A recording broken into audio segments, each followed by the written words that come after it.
Persebaya cukup gunakan 7 pemain asing di Liga 1 musim ini dan nama trio baru Persebaya GBT Gali Freitas, Bruno Moreira dan Dejan Tumbas serta skuad Persebaya hari ini berangkat ke Australia untuk menjalani training camp dan laga internasional menjadi 3 topik pilihan terbaru Bajul Ijo TV untuk berita update Persebaya Surabaya. Simak berita ini hingga selesai, namun sebelum lanjut alangkah baiknya klik tombol subscribe dan nyalakan loncengnya.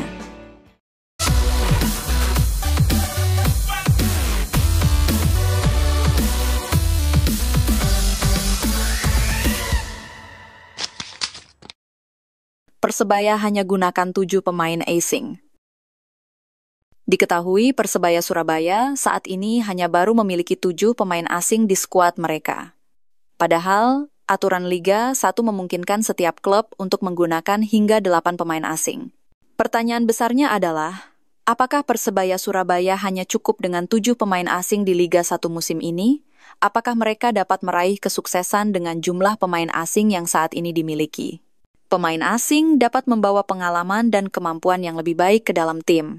Namun, apakah Persebaya Surabaya telah mempertimbangkan dengan baik keputusan untuk tidak menggunakan 8 pemain asing? Beberapa pengamat sepak bola berpendapat bahwa jumlah pemain asing yang lebih banyak dapat membawa keuntungan lebih besar bagi tim. Namun, ada juga yang berpendapat bahwa pemain lokal harus diberi kesempatan lebih banyak untuk berkembang. Persebaya Surabaya harus mempertimbangkan strategi yang tepat untuk menggunakan pemain asing dan pemain lokal. Apakah mereka dapat menemukan keseimbangan yang tepat untuk meraih kesuksesan? Kita tunggu saja bagaimana perjalanan Persebaya Surabaya dengan 7 pemain asing di Liga 1 musim ini. Apakah mereka dapat meraih kesuksesan dan menjadi juara? Gimana dulur bonek? Dengan keputusan manajemen Persebaya, tidak mendatangkan pemain asing untuk melengkapi slot pemain asing, tulis pendapatmu di kolom komentar.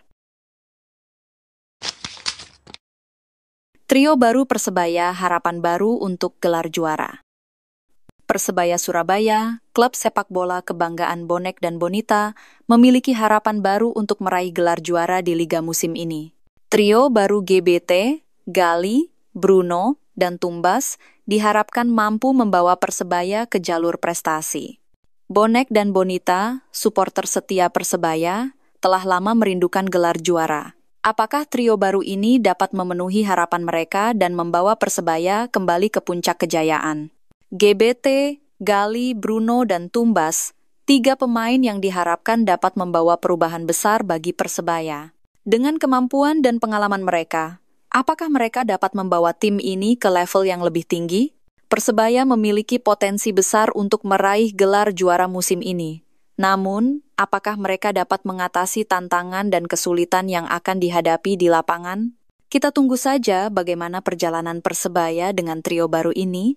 Apakah mereka dapat memenuhi harapan bonek dan bonita dan membawa Persebaya kembali ke puncak kejayaan? Semoga Persebaya dapat menunjukkan performa terbaik mereka dan membawa pulang gelar juara yang telah lama dinantikan oleh bonek dan bonita. Mampukan trio GBT ini membawa Persebaya Surabaya meraih gelar juara musim ini?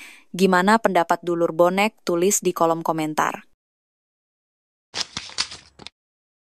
Dejan Tumbas coba di posisi striker musim ini. Persebaya Surabaya memiliki solusi baru untuk meningkatkan performa tim mereka. Dejan Tumbas, pemain serbabisa, kini mencoba posisinya sebagai striker di bawah asuhan Coach Eduardo Perez. Musim lalu, Dejan Tumbas diberikan posisi sebagai gelandang saat Persebaya dilatih Paul Munster. Namun, kontribusi Dejan Tumbas terlihat kurang untuk mencetak gol. Apakah perubahan posisi ini dapat membawa perubahan besar bagi tim? Sebelum didatangkan oleh Persebaya, Dejan Tumbas memiliki statistik yang luar biasa sebagai striker. Naluri mencetak golnya masih tajam, dan kini dia mencoba mengulangi kesuksesannya di Persebaya. Dengan kemampuan dan pengalamannya, Dejan Tumbas diharapkan dapat menjadi solusi baru untuk Persebaya Surabaya dalam mencetak gol. Apakah dia dapat memenuhi harapan tim dan supporter? Perubahan posisi Dejan Tumbas ini dapat membawa angin segar bagi Persebaya Surabaya. Semoga dia dapat menunjukkan performa terbaiknya dan mampu cetak gol sebanyak-banyaknya. Gimana tanggapan kalian, para bonek dan bonita, jika Dejan Tumbas musim ini jadi striker? Tulis pendapatmu di kolom komentar. Risto Mitrevski kagum dengan kebiasaan di Persebaya.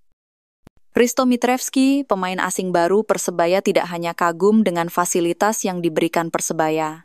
Pemain asal Makedonia Utara itu juga memuji kebiasaan baru yang dilakukan Persebaya musim 2025-2026. Soal adaptasi cuaca, pemain yang 3 musim sebelumnya membela Dewa United itu tidak menemui kendala. Begitu juga adaptasi dengan tim.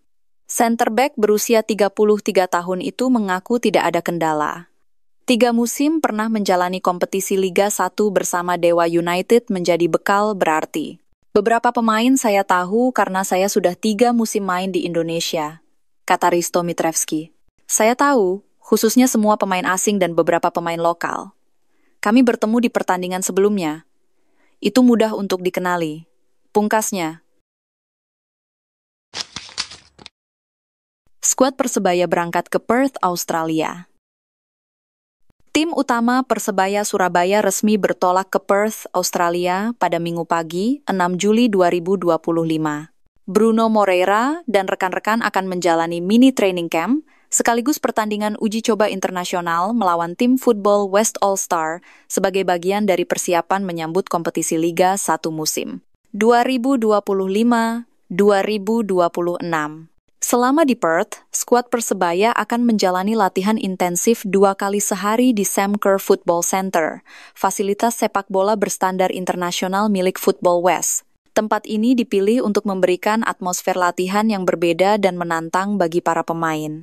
Kegiatan ini merupakan kelanjutan dari kerjasama jangka panjang antara Persebaya dan Football West, Federasi Sepak Bola Negara bagian Western Australia, yang telah terjalin sejak 2018.